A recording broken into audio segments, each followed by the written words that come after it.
Welcome to all of you. मैं S K. Verma ITI electrician academy Sultanpur के online channel पर आप सबका हार्दिक स्वागत और अभिनंदन करता हूं। इस समय चैप्टर नंबर 1 व्यावसायिक सुरक्षा और स्वास्थ्य चल रहा है। इस चैप्टर में जो पिछली क्लास हमने अटेंड करी थी, उस पिछली क्लास में व्यावसायिक खतरे के बारे में चर्चा की जा रही थी, जिसमें से पिछली क्लास में बैक्टीरिया और वायरस से होने वाले खतरे पर चर्चा की जा चुकी है। आज बात करेंगे हम फंगस यानी कि फुंगी या फफूंद। ये देखिए लिखा हुआ है फंगस, FUNGUS, फंगस या फुंगी, या हिंदी में इसको आप लिखेंगे तो लिखेंगे फफूंद। ठीक है, अब इसका एक फिगर देख लीजिए फफूंद का। फंगस देखिए, ये फंगस। दूसरा देखिए, ये देखिए ये फंगस है, फफूंद है ये सब। और इससे होने वाली बीमारियां देखिए इस तरह की, हाथ पे, पैर पे, शरीर के किसी भी पार्ट पर ऐसे लाल लाल जला जला हुआ सा लगता हो, ये देखिए ऐसे हो रखा है। ये सब फफूंद से होने वाली बीमारियां हैं। और फंगस जैसे हम लोगों के शरीर में देखे होंगे, ये बाल है, बाल में क्या रहता है, बाल झड़ने की समस्या में बनी रहती है। तो जो डैंड्रफ बोलते हैं हम लोग, डैंड्रफ भी एक प्रकार का फफूंद ही है। और फफूंद, और मैं आपको प्रैक्टिकल बताऊं, रोटी रख दीजिए, ढेर सारे दिन तक रोटी पड़ी रहे, या ब्रेड वगैरह रख दीजिए, कई दिन तक पड़ी रहे तो ख़राब हो जाता है। ख़राब होने के बाद देखिए सफ़ेद सफ़ेद उस पर जो है फफूंद जैसा लग जाता है। तो वही फफूंद या फंगस या फुंगी, या इसका एक और नाम है कवक। कवक, ठीक है, तो ये कहा जाता है इसको। और इससे होने वाले जो रोग हैं, मुख्य रोग देख लीजिए, क्योंकि हम लोग बहुत ज़्यादा बायोलॉजी में घुसेंगे नहीं। वायरस वाले में, बैक्टीरिया वाले में हमने थोड़ा डिटेल में इसलिए बता दिया था कि उससे किस वायरस से कौन सी बीमारी होती है कभी कभी पूछ लिया जाता है, तो वो आपके लिए इम्पोर्टेंट था। लेकिन फफूंद वगैरह से, फंगस से ज़्यादा डिटेल में नहीं जाना है, बस काम भर की बात समझिए कौन कौन सी बीमारियां हो सकती हैं फंगस से। तो पहला है गंजापन। गंजापन, यही मैं शुरू में बोल दिया आपको। गंजापन यानी कि फफूंद की वजह से बाल का झड़ जाना, एक डैंड्रफ एक प्रकार का फंगस है। दूसरा दमा। दमा के बारे में भी जानते हो, सांस फूलना, इसी को दमा बोलते हैं। तो जो हमारे फेफड़ा होता है, फेफड़ा में कवक यानी कि फंगस जो है हो जाते हैं, फंगस का संक्रमण हो जाता है जब फेफड़े के अंदर में, तब ये दमा की बीमारी हमको इससे होती है। बाकी दमा की बीमारी के लिए और भी रीजन है, उसमें से एक रीजन की मैं बात कर रहा हूँ। वो ऐसा ना सोचिए कि केवल इसी एक रीजन से होता है। दूसरी बात करते हैं दाद खाज खुजली। ठीक है, दाद खाज खुजली। दाद खाज खुजली का फिगर हमने आपको दिखाया भी, ये देख लीजिए एक बार फिर से। ये है, ये देखिए हाथ पे, इस व्यक्ति के हाथ पे इस तरह से हो रखा है लाल लाल। तो दाद खाज खुजली, या गर्मियों में आप देखे होंगे यहाँ अंडर आर्म्स के नीचे या फिर जंघे पर, अंडरवियर के साइड में देखे होंगे लाल लाल हो जाता है, कट जाता है पसीने की वजह से। तो वो सब जो है वहाँ पर फंगल इन्फेक्शन हो जाता है। कवक इन्फेक्शन बोलिए, फंगस इन्फेक्शन बोलिए, फुंगी इन्फेक्शन बोलिए, जो भी आपको समझ में आए। ठीक है, अच्छा, इसके बाद जो है अगली बीमारी है चौथी वाली, फुट एलिफेंट।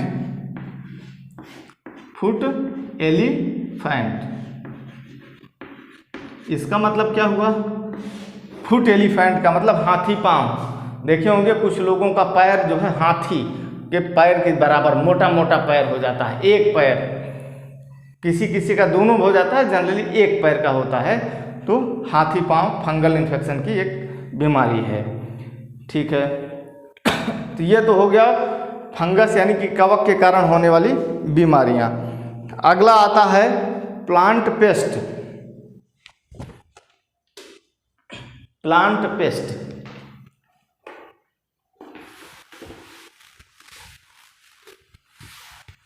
प्लांट पेस्ट का मतलब क्या है, ये देखिए हिंदी में ऐसे लिखा है आपकी बुक में, प्लांट और लिखा है पेस्ट, ऐसे लिखा है हिंदी में। तो इंग्लिश में अगर मैं लिखूंगा इसको तो लिखूंगा PLANT, plant paste, PEST, plant paste. मतलब इसका हो गया प्लांट पेस्ट। पेस्ट का मतलब होता है, प्लांट का मतलब तो पौधा होता है आप जानते हैं, और पेस्ट का मतलब होता है कीट। पेस्ट का मतलब क्या होता है, कीट। ठीक है, तो पौधे पर जो कीट लगते हैं प्लांट पेस्ट, उनकी वजह से, यानी कि आप ये समझिए कि पौधों में जो बीमारियां होती हैं, भाई पौधों में तमाम बीमारियां होती हैं। आप अपने खेतों में छिड़काव करते हैं किसका, पेस्टिसाइड्स का। तो पेस्टिसाइड्स किससे बना, इसी पेस्ट से, कीटनाशक। पेस्टिसाइड को क्या बोलते हैं, कीटनाशक, और पेस्ट मतलब कीट। तो पेस्टिसाइड कीटनाशक, कीटनाशक का छिड़काव किया जाता है। बहुत सारे कीट क्या होते हैं, फल खा लेते हैं, पत्तियां खा लेते हैं, पेड़ की जड़ों में लग जाते हैं, पेड़ को नष्ट कर देते हैं। तो ये जो प्लांट पेस्ट होता है, ये जो है पेड़ों की बीमारियां होती हैं, जो हमारे पौधे होते हैं उनमें जो बीमारियां हो जाती हैं, तो वो सब है। अब व्यावसायिक खतरे के अंतर्गत इन सबको दे दिया है, तो ज़्यादा कोई मतलब नहीं व्यावसायिक खतरे में देने का, बुक में दे दिया है तो बता दे रहा हूँ। बाकी व्यावसायिक खतरे के अंतर्गत प्लांट पेस्ट देने का कोई मतलब नहीं है भाई। प्लांट में आप जो है फैक्ट्री वगैरह में, कारखानों में जो है प्लांट पेस्ट का क्या काम है, कीटनाशक का क्या काम है। कीटनाशक तो खेतों वगैरह में प्रयोग किए जाते हैं। बस फैक्ट्री वगैरह में यह है कि भाई चलो क्यारियाँ लगी हैं, फूल लगे हैं, ये सब हैं, तो उनमें छिड़काव वगैरह किया जाता है, बाकी कोई मतलब नहीं होता है। आपकी बुक में दिया है इसलिए बता दे रहा हूँ। प्लांट मतलब पौधा, पेस्ट मतलब कीट। तो पौधों में होने वाली जो बीमारियां होती हैं वो जो है प्लांट पेस्ट कही जाती हैं, इसके अंतर्गत आती हैं। तमाम बीमारियां होती हैं, मैंने उनका नाम नहीं लिखा है, आपके लिए ज़्यादा कोई इम्पोर्टेंट नहीं है, इसलिए बस इतना आप जान लीजिए। इसका आगे बढ़िए। इसके बाद अगला पॉइंट दिया है उसने, इन्फेक्शन, इन्फेक्शन से होने वाली बीमारियां। इन्फेक्शन, ठीक है, फैशन लिख दिया हमने, इन्फेक्शन।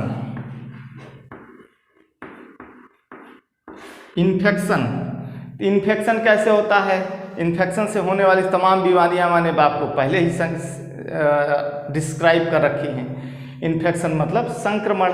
अब संक्रमण कैसे फैलता है, एक दूसरे के टच में आने से, या जो है सांस लेने से, हवा से, छींकने से, खांसने से, या इन्फेक्टेड सिरिंज लगाने से, इन्फेक्टेड ब्लड का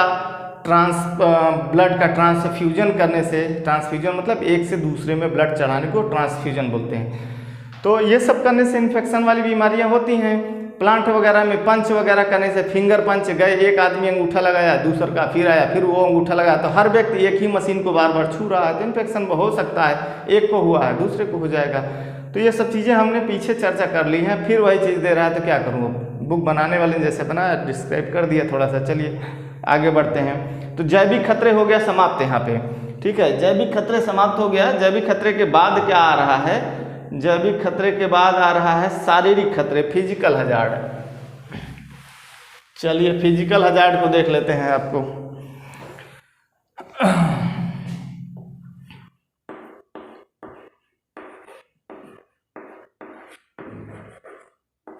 शारीरिक खतरे, चलिए इसको अंग्रेजी में लिखेंगे तो हम लिखेंगे physical hazard, PHYSICAL, physical hazard. और एक चीज़ आपको बता दूं कि मैं जिस बुक से पढ़ा रहा हूं, इस बुक का, अब कुछ लोगों के पास ऐसा भी हो सकता है कि उनके पास दूसरी बुक हो, तो एक बात दिमाग में बैठा के रखिएगा, कोई भी एडिशन हो, थोड़ा सा चीज़ें आगे पीछे हो सकती हैं। अरिहंत की ही बुक मेरे पास है, अरिहंत की दूसरी बुक अगले व्यक्ति के पास, आप लोगों के पास, किसी के पास हो सकती है, एडिशन अलग होगा, तो चीज़ें वह मिलेंगी लेकिन आगे पीछे मिलेंगी। तो कोई परेशान होने का ज़रूरत नहीं है, ना ज़्यादा कुछ बुक खरीदने का ज़रूरत है। जो आपके पास वही पढ़िए। ये जो हम पढ़ा रहे हैं, जिस टॉपिक पे हम चर्चा करेंगे, उसका एक फ़ोटो जो है आपको अभी आपसे अगले इस क्लास से आपके व्हाट्सएप वाले ग्रुप में डाल दिया करेंगे, ठीक है। तो उसमें जो है आप वहाँ से जो चीज़ हमने पढ़ाया है, जो बुक का एक पेज है, जिस पेज पर हमने चर्चा करी है, वो पूरा पेज का फ़ोटो डाल देंगे। आप वहाँ से पढ़ते रहे, वही चीज़ें हम यहाँ पर लिख रहे हैं, ठीक है। और व्हाट्सएप ग्रुप में ऐड होने के लिए आप हमको हाय हेलो कुछ लिख के भेज दीजिए इस नंबर पे,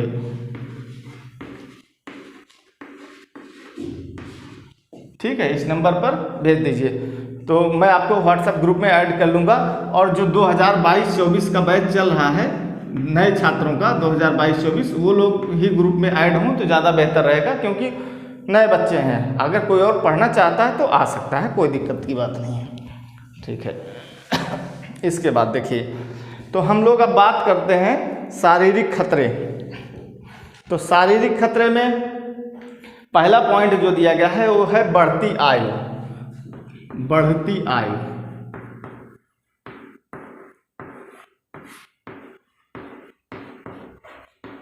ठीक है। बढ़ती आयु का क्या मतलब हो गया भाई? अड़ा थोड़ा गलत हो गया है, इसको ऐसे बनाइए, ये वाला रहेगा। बढ़ती आयु, तो उम्र तो सबकी बढ़ रही है दिन प्रतिदिन, और उम्र बढ़ती जाएगी तो भाई शरीर कमज़ोर होता जाएगा। शरीर कमज़ोर होता जाएगा तो हम जो है हर प्रकार के कार्य तो नहीं कर सकते। सिंपल कार्य होगा तो कर लेंगे, हैवी काम होगा जहाँ पर ज़्यादा शारीरिक परिश्रम की ज़रूरत पड़ेगी, वहाँ पर नहीं काम कर पाएंगे। खंभे पर चढ़ के काम करना होगा तो नहीं कर पाएंगे। क्रेन पर चढ़ के काम करना होगा तो नहीं कर पाएंगे। हमारी आँख की दृष्टि कमज़ोर होने लगेगी, हमारा शारीरिक बैलेंस उतना नहीं अच्छा रह जाएगा। तो इन सब की वजह से खतरा, बढ़ती उम्र की वजह से भी खतरा हो जाता है। भाई आँख कमज़ोर है, करना कुछ था कर कुछ गए, ठीक है, दिखाई नहीं दिया सही से, चल रहे हैं पैर लड़खड़ा गया, ब्लड प्रेशर बढ़ गया, उम्र ढलते वक्त तमाम बीमारियां लग जाती हैं लोगों को, ठीक है। बढ़ती आयु के बाद दूसरा पॉइंट दिया है इसने सेक्स। अब यहाँ पर ये जो पॉइंट दिया है इसका तो मुझे लगता है कि कोई मतलब नहीं है, एक इसमें बढ़ा देना चाहिए था, सेक्स हरासमेंट। क्या? हरासमेंट। हरासमेंट का स्पेलिंग हमने लिखा है, आप देख लीजिए, कोई गलत होगा बताइएगा। HARASHMENT, सेक्सुअल हरासमेंट जिसे बोला जाता है अंग्रेजी में, सेक्सुअल हरासमेंट। तो वर्क प्लेस पर महिलाओं के साथ जो यौन उत्पीड़न होता है, जो बड़े अधिकारी कर्मचारी अपने छोटे कर्मचारियों के साथ करते हैं, वो इसके अंतर्गत आता है, ठीक है। तो इसकी वजह से भी भाई हमें जो असुविधा परेशानी होती है वही खतरा है इसका, सेक्सुअल हरासमेंट का, बाकी और कोई मतलब नहीं है। तीसरा पॉइंट दिया है, शारीरिक खतरे मेन है, इसके तरह 2 पॉइंट हो गया। तीसरा पॉइंट जो दिया गया है आपका, तीसरा पॉइंट है बीमारी। बीमारी, तो बीमारी क्या है भाई? कोई बीमारी लग गई हमको, फिर भी लेकिन क्या है, काम तो करना ही है, काम कर रहे हैं, कुछ बीमार हैं फिर भी गए हैं काम करने, उससे एक्सीडेंट हो गया, खतरा हो गया आपको, ठीक है, बेहोश हो गए, गिर गए, चक्कर आ गया, कुछ भी हो गया, तो बीमारी हो गई है, तो ये सब शारीरिक खतरे में आएगा। अगला आता है बुखार। अब ये देखिए फालतू के पॉइंट बढ़ा रहा है, बुखार। बुक लिखने वाले ने बहुत अच्छा तो नहीं लिखा है, ऐसा मैं बोल सकता हूँ। बीमारी, अब बुखार तो बीमारी में ही आ जाएगा ना, तो क्या बुखार का डिस्क्राइब करूँ? अब बुखार हुआ है, आप काम पे जाएंगे तो क्या होगा? चक्कर तो आएगा ना। बुखार में वीकनेस हो जाता है, अब वीकनेस हो जाता है, खाना खाने का मन नहीं करता है, तो तेज़ धूप में आपको कह दिया जाए जाओ भाई खंभे पे चढ़ो, तार जोड़ना है, क्या करोगे? चढ़ोगे, अधिकारी बोल रहा तो चढ़ोगे ना, और चढ़ोगे, चक्कर आ गया तो गिरोगे, गिरोगे तो हाथ पैर टूटेगा, कुछ भी हो सकता है। तो अगला थकावट, 5वां थकावट। थकावट, अब थकावट है आपको, थक गए हो, हाँ थक गए हो, फिर भी काम कर रहे हो, थके हो तो रेस्ट कर लो, लेकिन फिर भी काम कर रहे हो तो काम जो है वो अच्छे तरीके से नहीं हो पाएगा। हो सकता है थोड़ा उसमें से कहीं लापरवाही हो गई तो उससे दुर्घटना हो सकती है।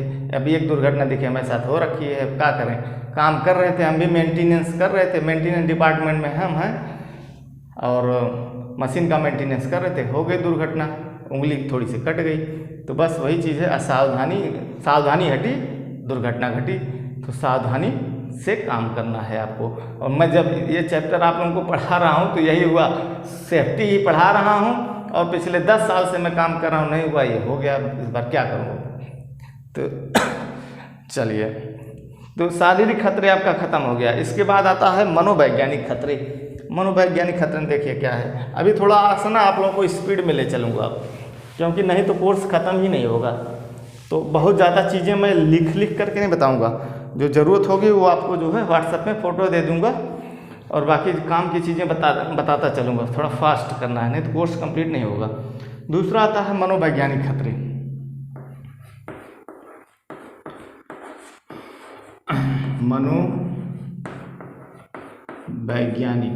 मनोवैज्ञानिक मतलब साइकोलॉजी। जैसे कुछ लोग होते हैं ना, साइको होते हैं। साइको का मतलब समझ रहे हैं ना, मानसिक रूप से किसी भी चीज़ अवधारणा के प्रति वो ग्रस्त होते हैं। जैसे मैं एक एग्जांपल बताऊं, मैं CTI कर रहा था कानपुर में, तो एक लड़का था, वो क्या करता था, एक मिनट भाई साहब, थोड़ा सा व्यवधान हो गया था, कोई बुला रहा था। तो चलिए, तो मनोवैज्ञानिक का मतलब मैं बता रहा था साइको। तो मैं CTI कर रहा था कानपुर से, उस दौरान जब भी क्लास में हम लोग जाते आते रहते तो एक लड़का मिलता था अक्सर, वो जैसे ऐसे 2 कदम आगे बढ़ता था, 2 कदम आगे बढ़ता, फिर 1 कदम पीछे आता, ठीक है। अब वो उसको फर्श पर क्या समझ में आता था, क्या नीचे देखता रहता था, उसे नीचे जाएगा, 2 कदम 3 कदम आगे चलेगा, फिर 1 कदम पीछे हट जाएगा, ऐसे इस तरह का एक्टिविटी। अब उसको क्या साइकोलॉजी उसके मन में थी कि कोई अनर्थ हो जाएगा। जैसे साइको, गाड़ी जा रही है, आगे बिल्ली ने रास्ता काट दिया, तो क्या होगा, कुछ हो सकता है, गाड़ी लड़ सकती है, गाड़ी पंचर हो सकती है, गाड़ी खराब हो सकती है, ऐसा मन में समान सवाल आता है ना। तो क्या है, साइको। बाकी सत्य असत्य क्या है कोई नहीं जानता, तो इस पर ज़्यादा टिप्पणी मुझे करने की ज़रूरत नहीं है क्योंकि मैं भी नहीं जानता हूँ। तो साइको के मानी कि मनोवैज्ञानिक खतरा। साइको का मतलब हमें जो समझाना था आप समझ गए होंगे। साइको का मतलब किसी भी बात के लिए कोई एक विशेष अवधारणा बना लेना साइको के अंतर्गत आएगा। ठीक है, उधर का चलिए, तो जो है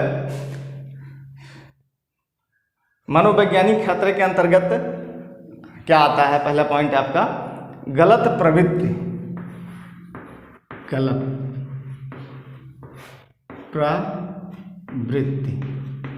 ठीक, गलत प्रवृत्ति मतलब प्रवृत्ति का मतलब कोई चीज़ की आदत, गलत आदत। अब गलत आदत में तमाम चीज़ें हो सकती हैं। आप धूम्रपान करते हैं, फैक्ट्री में धूम्रपान करके जाइए, कोई ज्वलनशील पदार्थ हो आगे, क्या होगा, आग लग जाएगी। आप नशा करके काम कर रहे हैं, गिर सकते हैं आप, गलत जगह आपका पैर पड़ सकता है। ठीक, तो ये गलत प्रवृत्ति है, काम करने की गलत प्रवृत्ति नहीं होनी चाहिए। गलत प्रवृत्ति की परिभाषा केवल इतनी लाइन से नहीं करी जा सकती, इस पर बहुत बड़ा लेक्चर दिया जा सकता है, लेकिन ज़रूरत नहीं समझ रहा हूँ आपको बताने के लिए। दूसरा पॉइंट है, जो वही पॉइंट जो मैं बोला वही आ गया। दूसरा पॉइंट है धूम्रपान। ये धूम्रपान जो है आपका ना, इसी गलत प्रवृत्ति के अंतर्गत आएगा। अब इन्होंने ऐसे ही लिख दिया है, तो धूम्रपान नहीं करना चाहिए कार्यस्थल पर। और धूम्रपान करने से वैसे भी जो है, ये मनोवैज्ञानिक में क्यों आ रहा है जानते हैं? मनोवैज्ञानिक के अंतर्गत जैसे कोई चीज़ की गलत प्रवृत्ति वाला ही आप देख लीजिए, गलत प्रवृत्ति के अंतर्गत ही आएगा धूम्रपान। धूम्रपान में क्या है, कुछ लोग को दिमाग में बैठ जाता है, भाई थोड़ा एक सुट्टा मार दूँ, एक बीड़ी पी लूँ या एक सिगरेट पी लूँ, तो थोड़ा दिमाग और एक्टिव हो जाएगा और अच्छा से काम करने लगेगा। ठीक है, ये क्या है, सिर्फ मनोवैज्ञानिक रूप से आप ऐसा सोच रहे हैं, ऐसी अवधारणा आप बना लिए हैं। सुर्ती खा लूँ थोड़ा सा तो नींद नहीं आएगी, थोड़ा और एनर्जी आ जाएगी, ऐसा नहीं है। ये अवधारणा बन चुकी है, ठीक है, हमारे अंदर। सुरती का खा लूँ तब टॉयलेट जाऊँगा, तब अच्छा से होगा। ठीक है, तो 1 मिनट। ठीक है, तो ये जो गलत प्रवृत्ति की अवधारणा हम बना लेते हैं वही हमारा क्या है, साइको में आता है, मनोवैज्ञानिक में आता है सब चीज़ें। ठीक है, और तीसरा क्या है, एल्कोहलिक्स। मनोवैज्ञानिक में भी एक आता है एल्कोहलिक्स।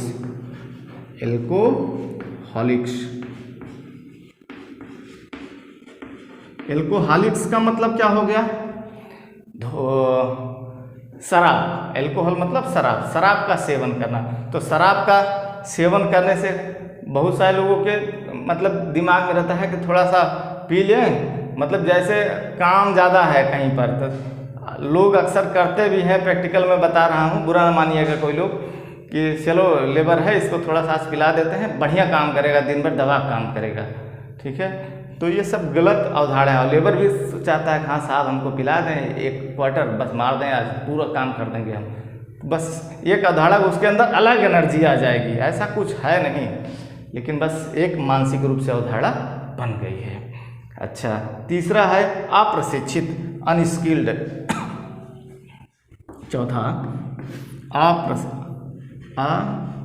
अप्रशिक्षित, मतलब अंग्रेजी में इसको है अनस्किल्ड।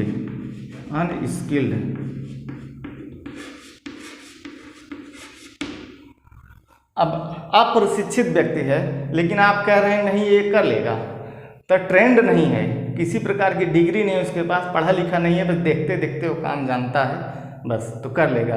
ये भी आपकी एक मनोवैज्ञानिक अवधारणा है।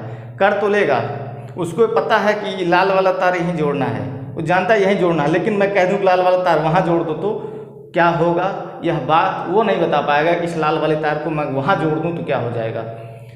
एक ही काम कर रहा है, एक ही जगह वो काम कर रहा है, एक ही तरह का काम कर रहा है, रोज देखते देखते जानता है हाँ ये तार यहाँ जोड़ा जाएगा, या ये नट बोल्ट ऐसे टाइट किया जाएगा, या नट बोल्ट ऐसे खुलेगा, या गैस की पाइप लाइन है तो ऐसे जुड़ेगी।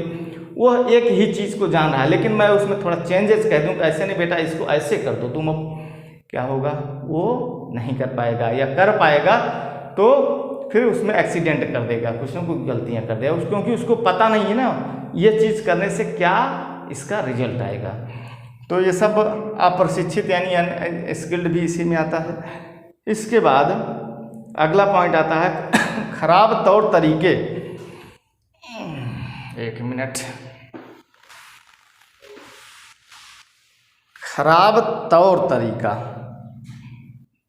पॉइंट नंबर है आपका 1 2 3 4, 5वां पॉइंट है आपका।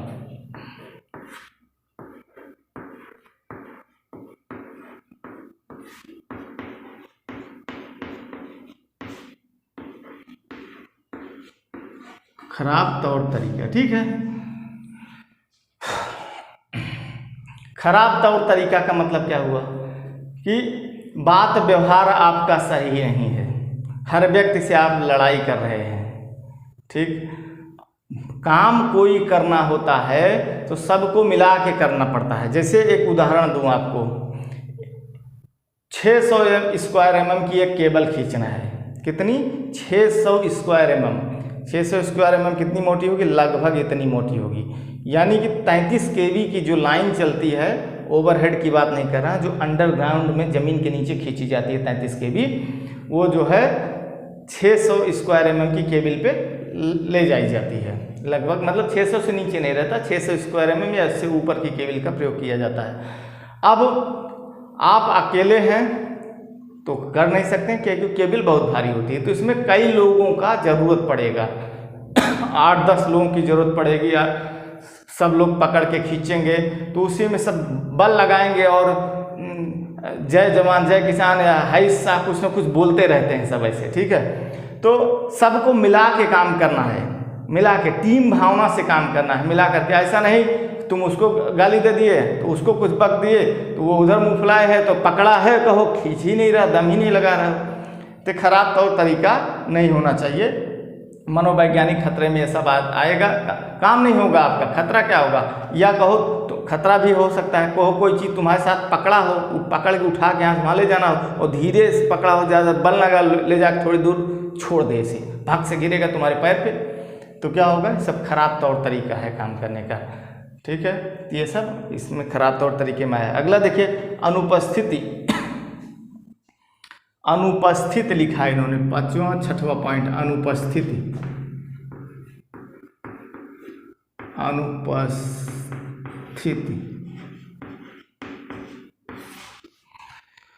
अच्छा, अनुपस्थित यानी कि प्रेजेंट नहीं है। ठीक है, जब अनुपस्थित हैं यानी प्रेजेंट ही नहीं है आप, तो फिर मनोवैज्ञानिक खतरे का इससे कोई लेना देना तो हमें नहीं लग रहा है इस पॉइंट का। अनुपस्थित होने का, मनोवैज्ञानिक खतरे का, अनुपस्थित इतना ही बोला जा सकता है कि भाई हम कार्य पे अनुपस्थित हैं, नहीं आएंगे। इससे खतरा क्या होगा, कोई मनोवैज्ञानिक खतरा नहीं है, बस यही होगा उस दिन एब्सेंटी लग जाएगी, पैसा नहीं पाओगे उस दिन का। अच्छा, अगला है अवज्ञा। अवज्ञा, अवज्ञा, अवज्ञा का मतलब डिसऑर्डर, डिसओबीडियंस, डिसओबीडियंस,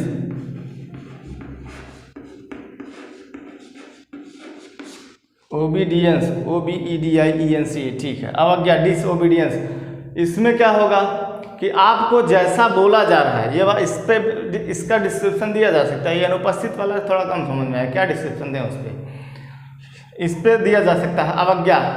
ठीक, यानी कि डिसओबीडियंट, हम जो कह रहे हैं तुम वो कर नहीं रहे हो, मतलब जैसे हम कह रहे हैं काम करो वैसे तो तुम कर नहीं रहे हो, कर तुम अपने हिसाब से रहे हो, और मैं चाह रहा हूँ तुम मेरे हिसाब से करो। अब मेरे हिसाब से करोगे, भाई मैं एज ए सुपरवाइजर अगर वहाँ खड़ा हूँ, मैं बोल रहा हूँ इस काम को ऐसे ऐसे करना है, स्टेप बाय स्टेप ऐसे, लेकिन तुम क्या करो, बाईपास रास्ता, जल्दी जल्दी वाला, ये नहीं ऐसे कर दूंगा इसको, ऐसे नहीं ऐसे कर दूंगा, तो क्या होगा, उसमें एक्सीडेंट हो सकता है। तो अवज्ञा इसके अंतर्गत आएगा। लेकिन कुछ लोग ऐसे साइको होते हैं कि नहीं साहब मैं कर ही दूंगा, ऐसे करूंगा, आप परेशान ना होइए, कोई दिक्कत नहीं है, मैं कर दूंगा, कर तो देते हैं, लेकिन कभी कभी उसी में एक्सीडेंट हो जाता है। ठीक है, तो काम तो जल्दी होता है, लेकिन जो है आज्ञा ना मानने का प्रतिफल कभी कभी भुगतना पड़ जाता है। तो सेफ्टी के साथ काम करने में एक ही प्रॉब्लम होती है, चीज़ लेट में होगी, काम देर में होगा, लेकिन सही होगा। जैसे कहा जाता, देर आओ दुरुस्त आओ, करना ऐसे ही चाहिए, लेकिन हो कहाँ पाता है, फॉलो नहीं कर पाते सब। उसके बाद है आक्रामक बर्ताव। आक्रामक बर्ताव, देखिए आक्रामक बर्ताव, इसका क्या मतलब हुआ, आक्रामक बर्ताव माने कि एग्रेसिव बिहेवियर,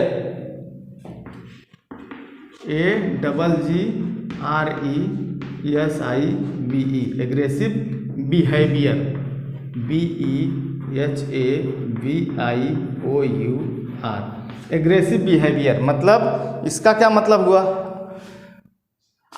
आप छोटी छोटी बातों पर आक्रामक हो जा रहे हैं, आपस में लड़ जा रहे हैं, लड़ जाएंगे तो पहली बात तो काम नहीं होगा, और काम नहीं होगा, हो सकता है कि लड़ जाए, ज़्यादा धक्का मुक्की हो जाए, चोट भी लग जाए, किसी को कोई गिर जाए, तो ये सब मनोवैज्ञानिक खतरे में आता है। ये किसी का ना किसी को सिखाया नहीं जाता है, ये हमने तो बहुत सारे वर्कर्स को देखा है, ये सिखाया नहीं जाता। आक्रामक बर्ताव, एग्रेसिव स्वभाव जिसका है तो है, ये कितना भी कहते रहो, समझाते रहो, लेकिन वो फर्क नहीं पड़ता है उनको, वो जैसे हैं वैसे ही रहेंगे, जैसे काम करते हैं ऐसे, अनायास की बातों पे गाली देते रहते हैं। अब गाली तो मैं यहाँ चैनल पे नहीं बता सकता, ठीक है, वो आप जानते होंगे अच्छे से। तो एग्रेसिव बिहेवियर नहीं रखना चाहिए, और ये सब मनोवैज्ञानिक ही है, मानसिक रूप से शिकार हैं उस चीज़ के। छोटी सी बात है, काम आप जो है छोटी सी बात का बतंगड़ बना देते हैं, काम वहीं रुक जाएगा, बात का बतंगड़ होगा, बहस होगी, तो ये सब चीज़ें नहीं करना है। इसके बाद दुर्घटना प्रवृत्ति आदि, अगला पॉइंट दिया है इन्होंने, दुर्घटना प्रवृत्ति।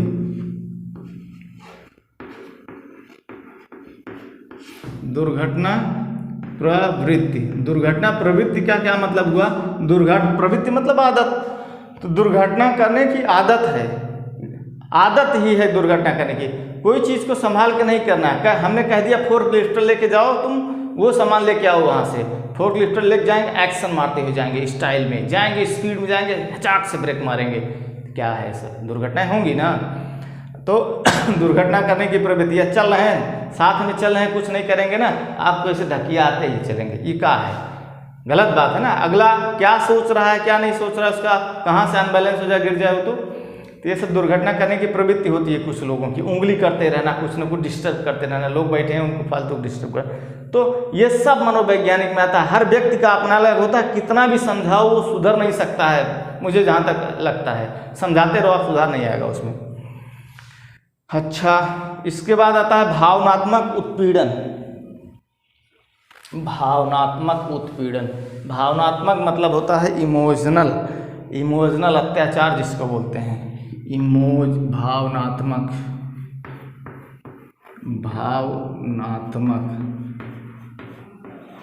भावनात्मक उत्पीड़न, ठीक।